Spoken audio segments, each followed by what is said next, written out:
नमस्कार बच्चों, स्वागत है आप सभी प्यारे बच्चों का आपके अपने YouTube channel Arvind Bidlan classes में। तो प्यारे बच्चों, आज जो हम इस वीडियो में अपने मिड टर्म एग्ज़ाम को जो है सॉल्व करेंगे, जो कक्षा 6 का है और सब्जेक्ट है सोशल साइंस। तो आज इस वीडियो में हम उन क्वेश्चंस को हल करेंगे जो आपके मिड टर्म एग्ज़ाम कक्षा 6 सोशल साइंस में पूछे गए हैं। तो वीडियो आपके लिए बहुत बेनिफिशियल होने वाली है और इस वीडियो से आप अपने आंसर्स मैच कर सकते हैं और आप अंदाज़ा लगा सकते हैं कि आपका जो मार्क्स है वो कहाँ तक आप गेन कर पाएंगे। ठीक है बच्चे, तो जो बच्चे चैनल से नहीं जुड़े हैं चैनल को सब्सक्राइब कीजिएगा, वीडियो अच्छी लगी तो उसको लाइक कीजिएगा, दूसरे बच्चों को भी शेयर कीजिएगा। ठीक है, तो चलिए शुरू करते हैं हम अपनी वीडियो को। तो पहला क्वेश्चन जो आपसे पूछा गया है, जिसमें पहले क्वेश्चन में क्या पूछा गया है, कहता है निम्नलिखित में कौन सा पूरा पाषाणिक स्थल है। तो इसका जो सही आंसर है वह ऑप्शन नंबर है डी। ठीक है, नेक्स्ट, रात में तारों के विभिन्न समूहों द्वारा बनाई गई आकृति क्या कहलाती है। इसका सही आंसर है ऑप्शन नंबर डी, नक्षत्र मंडल। थर्ड, समीर कन्नड़ बोलता है और सुनीता तमिल बोलना। ठीक है, ये किसको प्रदर्शित करता है, ये करता है विविधता को, ऑप्शन नंबर बी।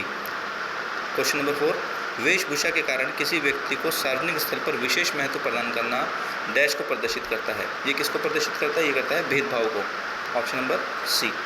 आगे फिफ्थ में कहता है गलत मिलान को पहचानना है हमें। तो इसमें जो इसका सही आंसर है वो प्यारे बच्चों वह है सी, ग्रह। ठीक है, ये गलत है क्योंकि चंद्रमा जो है ये ग्रह नहीं होता, ये उपग्रह होता है।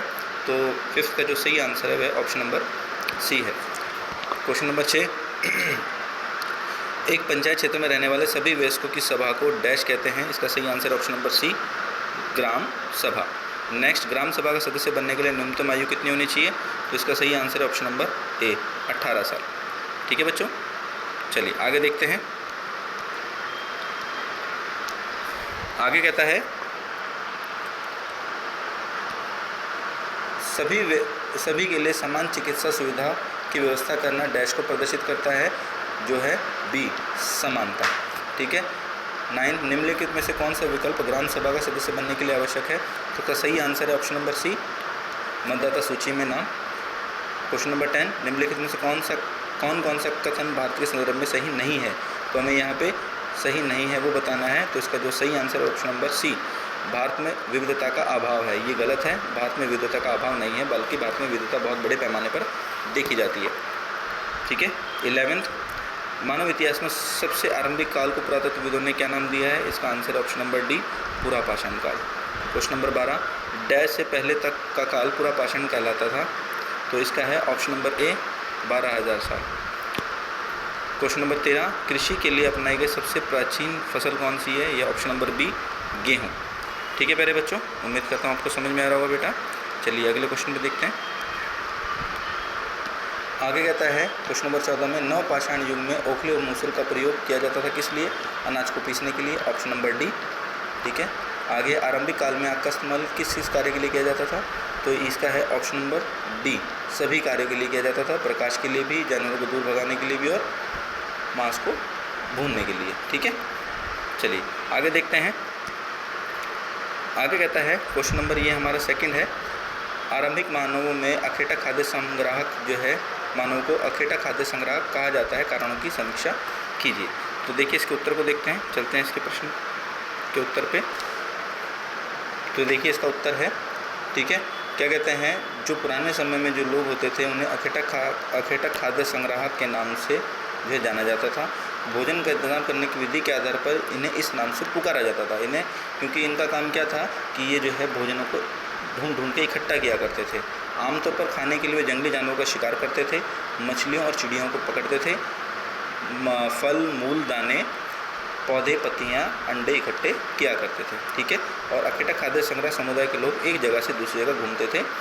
ये इसीलिए इनको क्या बोला गया है, इनको अखेटा खाद्य संग्राहक बोला गया है। तो ये है आपका उत्तर सेकंड। ठीक है बच्चों, चलिए चलते हैं हम अगले प्रश्न पर। आगे बोला गया है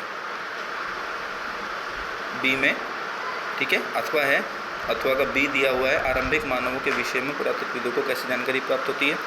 तो यहाँ पे हम इसके उत्तर को देखते हैं, चलते हैं हम इसके उत्तर पे। तो ये देखिए यहाँ पे है, तो जो जानकारी आरंभिक मानव के बारे में हमें मिलती है वो कैसे मिलती है।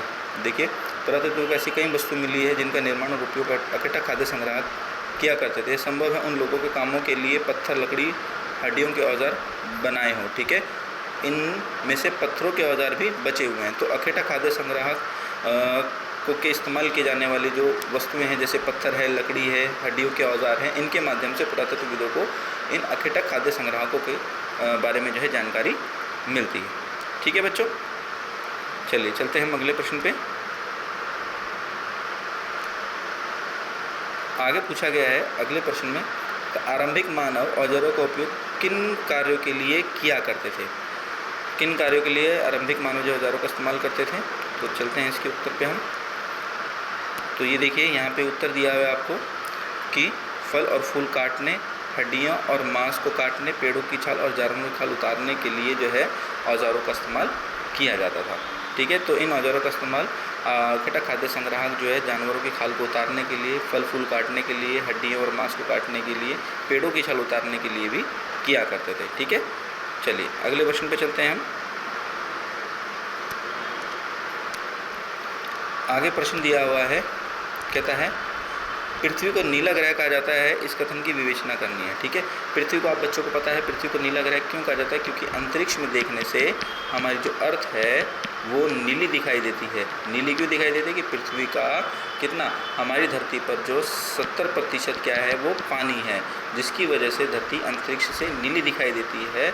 इसीलिए हम पृथ्वी को क्या कहते हैं? पृथ्वी को नीला ग्रह कहते हैं।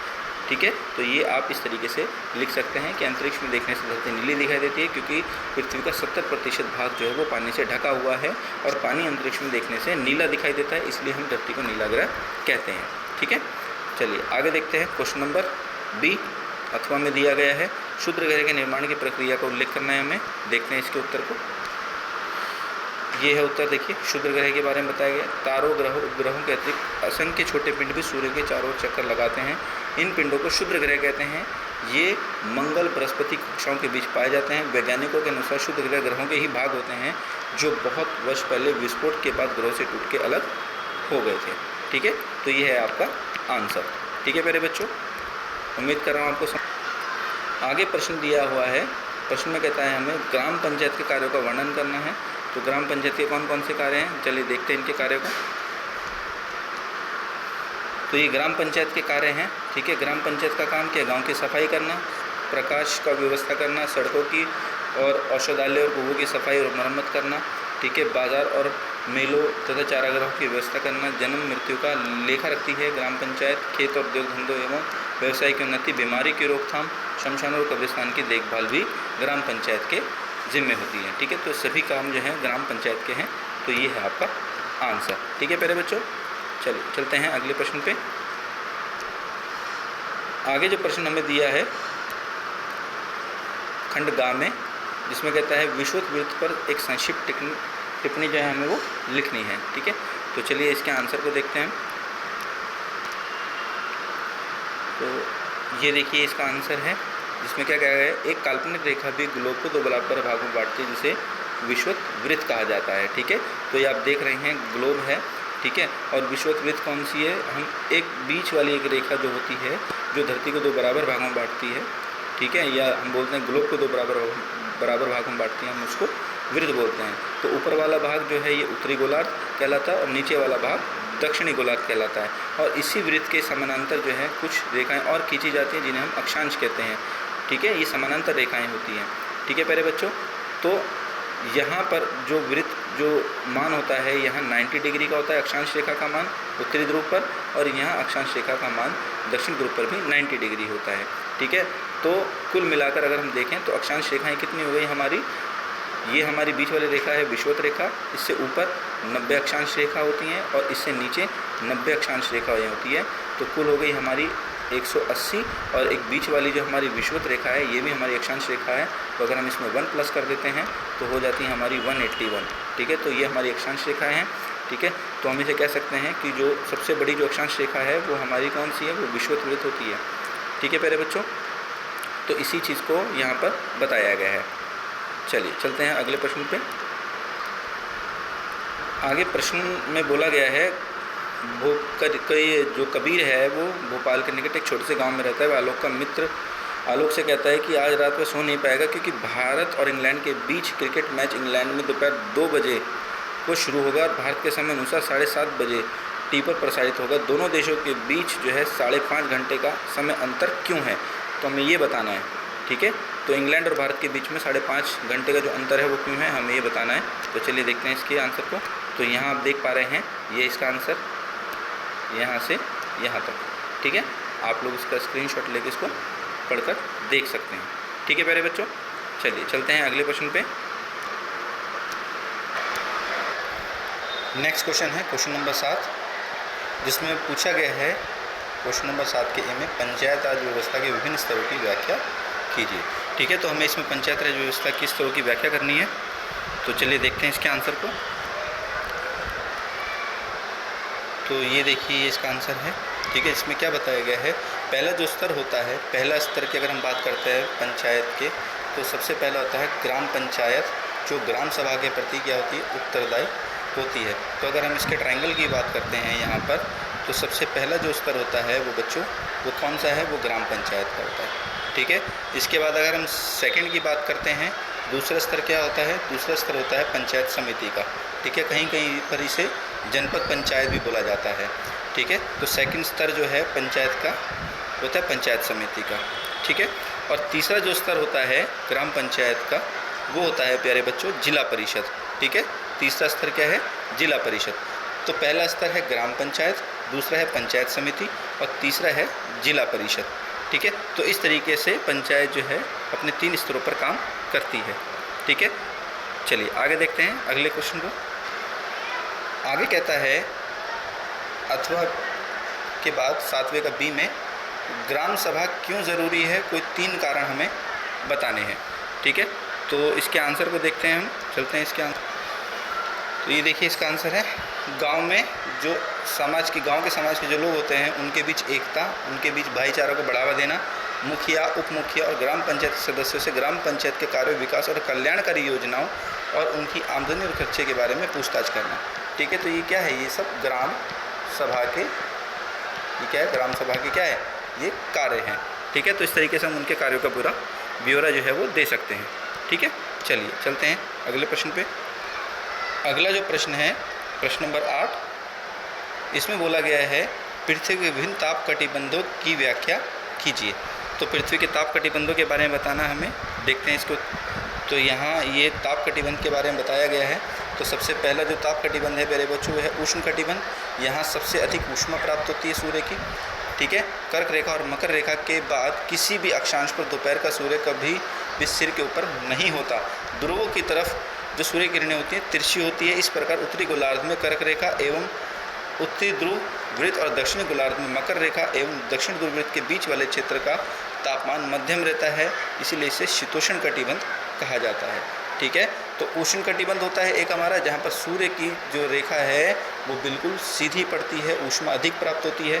और एक होता है शीतोष्ण कटिबंध, जहाँ पर ना तो अधिक तापमान गर्म होता है और ना ही अधिक ठंडा होता है, सामान्य तापमान रहता है। और उसके बाद जो तीसरा कटिबंध होता है प्यारे बच्चों वो होता है शीत कटिबंध, जहाँ पर सूर्य की जो रोशनी है वो बिल्कुल तिरछी पड़ती है, सूर्य की रोशनी तिरछी पड़ती है, जिसकी वजह से वहाँ पर सूर्य का ताप प्राप्त नहीं हो पाता है। तो हम अपनी अर्थ को, अपनी धरती को 3 कटिबंधों में बांटते हैं। पहला उष्ण कटिबंध, दूसरा है शीतोष्ण कटिबंध और तीसरा है शीत कटिबंध। ठीक है, तो यहाँ से आप इसके उत्तर को देख सकते हैं। चलिए चलते हैं अगले प्रश्न पे। आगे प्रश्न में कहता है 9th का ए में आरंभिक मानव के स्थायी जीवन अपनाने के साक्ष्यों की व्याख्या करनी है। ठीक है, तो आरंभिक जो मानव था उसने जो स्थायी जीवन अपनाया था उसकी हमें व्याख्या करनी है। तो देखते हैं इसके उत्तर को, चलते हैं इसको। तो ये है इसका उत्तर, आप यहाँ से यहाँ तक देख सकते हैं, आप स्क्रीनशॉट लेके इसको पढ़ भी सकते हैं। ठीक है, जिसमें आपको पता लगेगा कि जो आधुनिक मानव था वो कैसे अपने स्थायी जीवन की ओर अग्रसर हुआ। ठीक है प्यारे बच्चों, चलिए चलते हैं अगले प्रश्न पे। आगे नेक्स्ट है 9th का बी, अथवा में दिया हुआ है 9th का बी, कहता है अकेटा खाद्य संग्राहक एक जगह ज़्यादा दिन तक क्यों नहीं रहते थे। ठीक है, तो इसका जो आंसर है वो क्या है, जैसे अगर हम बात करें खाने की तलाश में, ठीक है, अघेटा खाद्य संग्राहक जो है वो खाने की तलाश में जो है इधर जगह से दूसरी जगह जो है भटकते रहते थे, क्योंकि वो जब एक जगह पे जानवरों को शिकार करके उनको अपना भोजन बना लेते थे, उसके बाद वो है दूसरी जगहों पर जाते थे। तो इस तरीके से अघेटक खाद्य संग्राहक एक जगह से दूसरी जगह अपने खाने की तलाश में घूमते रहते थे। फिर नेक्स्ट है पानी की तलाश में। अघेटक खाद्य संग्राहक जो है वो पानी की खोज में भी एक जगह से दूसरी जगह घूमते रहते थे, ठीक है, ताकि क्योंकि पानी जो है सभी के लिए ज़रूरी है, तो पीने के पानी की तलाश में भी वो एक जगह से दूसरी जगह घूमते रहते थे। फिर तीसरा आता है मौसम, ठीक है। मौसम जो बरसात का जैसे मौसम होता था, क्योंकि उस समय लोगों का कोई स्थायी घर नहीं होता था, तो अघेटक खाद्य संग्राहक जो थे वो मौसम के ऊपर भी काफ़ी जो है उनका जीवन निर्भर करता था। तो मौसम की वजह से भी वो एक जगह से दूसरी जगह इधर से उधर घूमते रहा करते थे, ठीक है। तो इसमें ये 3 पॉइंट हम लिख सकते हैं बच्चों। चलिए देखते हैं अगले प्रश्न को। आगे प्रश्न जो दिया हुआ है क्या कहता है प्रश्न नंबर 10 में।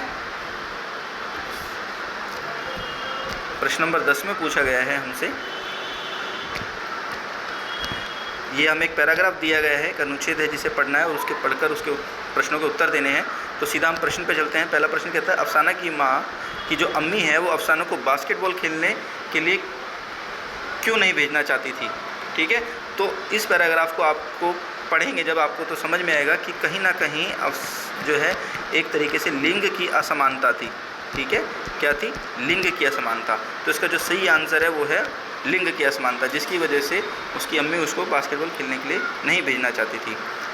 सेकंड है अफसाना की अम्मी उसके बास्केटबॉल खेलने के लिए कैसे मान गई, क्योंकि उसको अफसाना की अम्मी को उसके कोच और उसकी अफसाना की सहेलियों ने मनाया था, इसीलिए वो उनको अफसाना को बास्केटबॉल खेलने के लिए भेजने को राज़ी हो गई।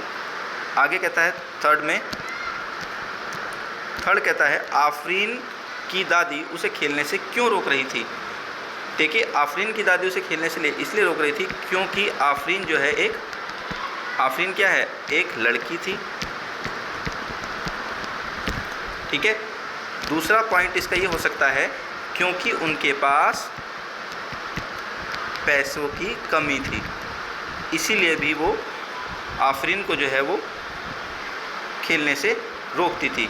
क्योंकि रोकने के पीछे सबसे बड़ा कारण ये था कि एक तो वो लड़की थी, दूसरा उनके पास पैसों की कमी थी, क्योंकि खेलने के लिए जो है एनर्जी और ताकत होनी चाहिए, उसके लिए दूध, मक्खन, घी जैसी वस्तुओं को पर्याप्त मात्रा में खिलाड़ी को लेना पड़ता है, परंतु उनके पास पैसों की कमी थी, इसलिए उसकी दादी जो उसको खेलने के लिए रोक रही थी, ठीक है।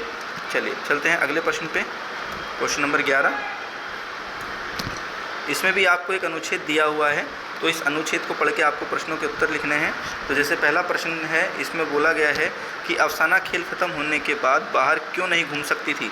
तो क्योंकि वो एक लड़की थी। अफसाना कौन है? एक लड़की है, और ऐसा बोला जाता है कि लड़कियां जो है वो बाहर घूमना जो है, कुछ लोगों की ऐसी मानसिकता होती है कि लड़कियां जो है वो बाहर नहीं घूम सकती, अगर वो खेल रही है तो खेलने के बाद वो बाहर नहीं घूम सकती, ऐसी लोगों की कुछ रूढ़िवादी धारणाएँ थी, ठीक है। आगे कहता है क्वेश्चन नंबर 2 में, लड़कों को देर से घर जाने पर किसी को क्यों फ़र्क नहीं पड़ता। क्योंकि देखिए, इस तरीके की रूढ़िवादी धारणाएं हैं, हम कह सकते हैं ये रूढ़िवादी धारणा। रूढ़िवादी क्या है? ये एक धारणा है जिसमें लड़का और लड़की के बीच में भेदभाव होता है, ठीक है। तो कहीं ना कहीं ये रूढ़िवादी धारणा है जो इस बात को बताती है कि लड़का जो है वो कभी भी देर रात तक आ सकता है और लड़की को जो है रोका जाता है बाहर जाने से। आगे अगला प्रश्न, क्वेश्चन नंबर 3, क्वेश्चन नंबर जो है 11 का 3 कहता है, इसमें कहा गया है ज़रीन के भाई को अपनी दीदी का घर से बाहर खेलना गलत और अपना बाहर खेलना सही लगता है। आप ज़रीन के भाई के विचारों का खंडन 2 तर्क से दीजिए। तो हम इसको ये कह सकते हैं, क्योंकि पहला अगर हम बोलें, जो लड़कियां हैं वो लड़कों से बेहतर है, आज के समय में लड़कों से बेहतर खेलती हैं, ठीक है, बेहतर खेलती हैं, ठीक है। एक तो ये हो गया। दूसरा हम कह सकते हैं आज के समय में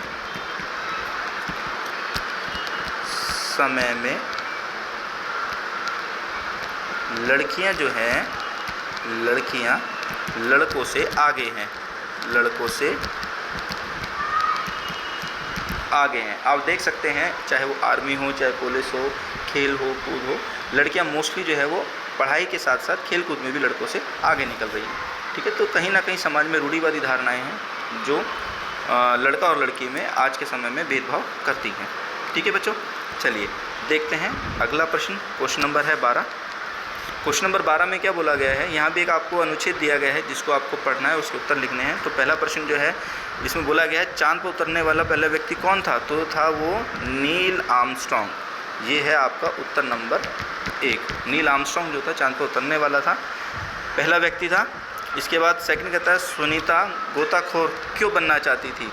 वो गोताखोर इसलिए बनना चाहती थी क्योंकि उसको क्या है, उसको गोताखोर यानी तैराकी जो थी वो पसंद थी, इसलिए वो गोताखोर बनना चाहती थी। प्रश्न नंबर 3, सुनीता अंतरिक्ष यात्री कैसे बनी। सुनीता अंतरिक्ष यात्री कैसे बनी, क्योंकि उसे ये ऐसा पता चला था कि अगर वह आगे पढ़े तो वह अंतरिक्ष की यात्रा कर सकती है, यात्रा कर सकती है। ठीक है बच्चों, तो इस प्रश्न का सही उत्तर है कि क्योंकि उसे ऐसा पता चला था कि अगर वो आगे खूब पढ़े तो अंतरिक्ष की यात्रा कर सकती है। और अंतरिक्ष में सुनीता विलियम्स ने काफ़ी समय तक जो है वो काफ़ी दिनों तक अंतरिक्ष में एज ए यात्री जो है वो रही थी, जिसका एक रिकॉर्ड भी है। चलिए चलते हैं अगले प्रश्न पे। यहाँ दे रखा है हमें प्रश्न नंबर 13। प्रश्न नंबर 13 में भी आपको एक अनुच्छेद दिया है। ठीक है, तो इसमें पहले जैसे प्रश्न बोला गया है कि मान लीजिए 15 जुलाई 2023 को रात चंद्रमा वाली रात पूर्णिमा थी, तो क्या 31 जुलाई 2023 की रात भी चंद्रमा वाली पूर्णिमा हो सकती है, तो इसका आंसर है नहीं। ठीक है, नहीं। नेक्स्ट, सारिका का मानना है कि फरवरी माह में अमावस्या की रात सिर्फ एक बार आती है, जबकि अनीता का मानना है कि अमावस्या की रात फरवरी में 2 बार आती है। तो क्या ये सही है, तो इसका भी आंसर क्या है, नहीं। ठीक है, नहीं। नेक्स्ट, आगे प्रश्न में बोला गया है हमें चंद्रमा की रोशनी पूर्णिमा और अमावस्या में किस रात को सर्वाधिक प्राप्त होती है, तो इसका जो सही आंसर है वो है प्यारे बच्चों पूर्णिमा। ठीक है, पूर्णिमा में हमें जो है चंद्रमा की रोशनी सबसे ज़्यादा प्राप्त होती है। ठीक है, तो ये आपके क्वेश्चन नंबर 13 पूरे हो गए हैं। अब है यहाँ पर हमारा आगे है मानचित्र पर आधारित प्रश्न है। ठीक है, तो मानचित्र आधारित प्रश्नों को हम देखते हैं। तो जैसे पहला बुर्जहोम और भीमबेटका दिया है, इनाम गांव है, हुलूर है, चिरांद है और मुंबई है। ठीक है, तो हम देखते हैं यहाँ पर। तो यहाँ देखिए जैसे यहाँ दिया हुआ है हमें चिरांद हमारा कहाँ पर है, चिरांद जो है हमारा यहाँ पे, ये चिरांद नहीं है, चिरांद है हमारा, ये बिहार है, ये है चिरांद। ठीक है, यहाँ कश्मीर में हमारा बुर्जहोम। ठीक है, इसके बाद यहाँ मध्य प्रदेश में है हमारा भीमबेटका। ठीक है, फिर यहाँ आंध्र प्रदेश के आसपास यहाँ हुल्लू। ठीक है, यहाँ महाराष्ट्र में मुंबई, जिसे हम बम्बई भी कहते हैं। ठीक है, इसके अलावा और देखते हैं हम, और हमारा क्या रह गया है,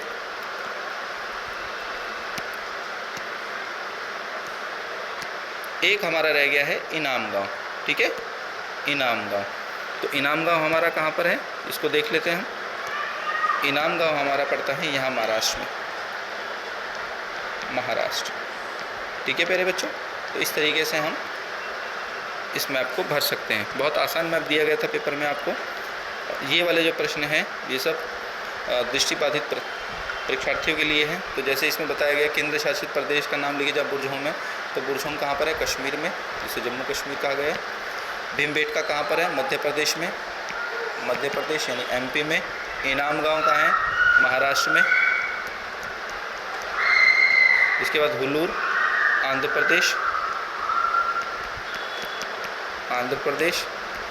चिरांद बिहार और मुंबई ये भी हमारा महाराष्ट्र में है, ठीक है, महाराष्ट्र। तो इस तरीके से यहाँ पे जो मैंने आपको स्टेट बताए हैं उसी के आधार पर इन राज्यों को हम भर सकते हैं, क्योंकि यहीं पे हमें ये सभी स्थान इन राज्यों जो स्थान है वो मैप में भरने हैं, जैसा हमने मानचित्र में भरकर देखा है, ठीक है। तो इसके साथ ही ये पूरा पेपर आपका डिस्कस होता है। उम्मीद करता हूँ आपको वीडियो अच्छी लगी होगी बेटा। तो जो बच्चे चैनल से नहीं जुड़े हैं चैनल को सब्सक्राइब कीजिएगा, वीडियो अच्छी लगी तो उसको लाइक कीजिएगा, ठीक है। मिलेंगे फिर हम अगली वीडियो पे। Thank you.